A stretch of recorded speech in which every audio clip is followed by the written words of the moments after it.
Kasi sa game, kapag di natin nakokontrol yung offhand natin, minsan nakaka-offensive tayo, nakakasakit tayo. Purpose ito, para tayo mag-control sa offhand natin. 3, catch. Original 6, diba? So that's 5. Okay, akang. 2, 3, 1, 2, 3. Kaya nila mag-close, ha?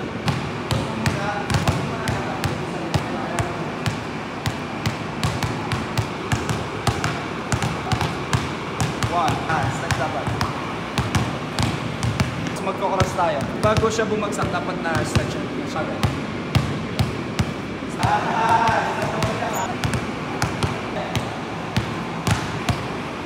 Cross. Dapat magka-cross mo, snatch ka agad. Maganda. Mas kabilang side naman. 1, 2, 3, cross. 1, 2, 3. Purpose din yan, Zach, mapilitang i-beld yung mismo.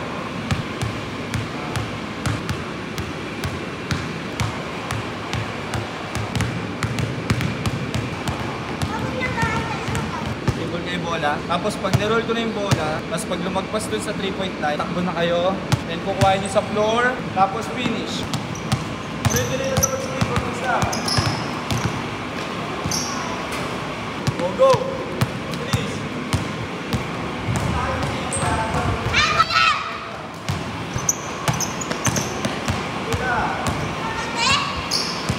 Tawag dito, outside hip rotation. May kaya siya tinawag na outside hip rotation. Outside leg natin, nakatapak dito sa logo. Ay, ganito, coach!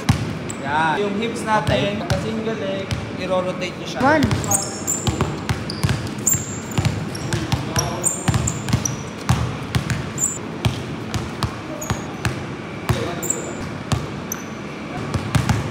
Outside, drop, stop.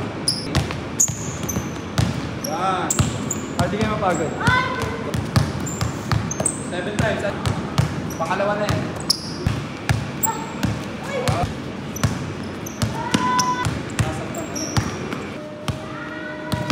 Outside deep rotation. Step in. Into siya. Gets up. Yun lang.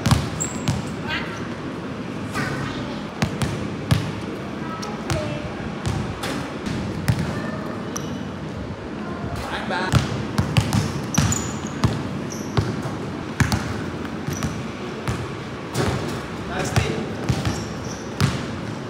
skip, magdalang kayo both feet.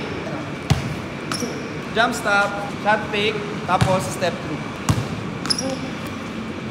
Step through.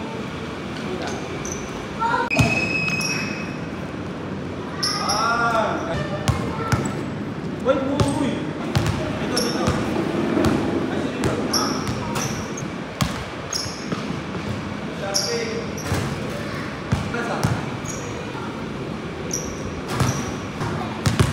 Lapit ko. Sabay lang. Jump stop. Isang plus. Imbes na step through, reverse, pivot. So pagka-jump stop nyo, reverse.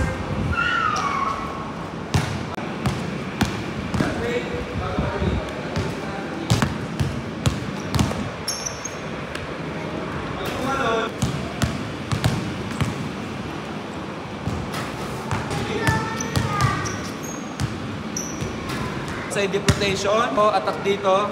Pit stop tayo sa 2 and 1. Huy! Makinig ka muna kasi. O, anong gagawin?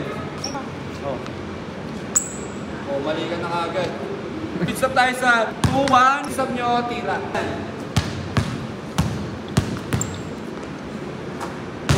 Huli! Huli! Nasaan, Jack? Wait pa!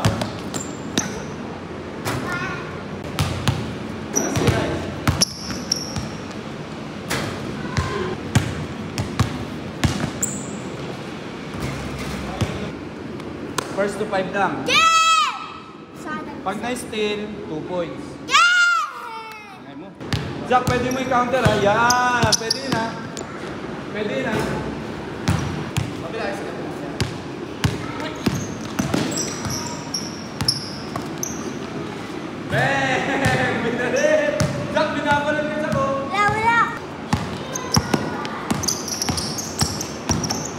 Oh!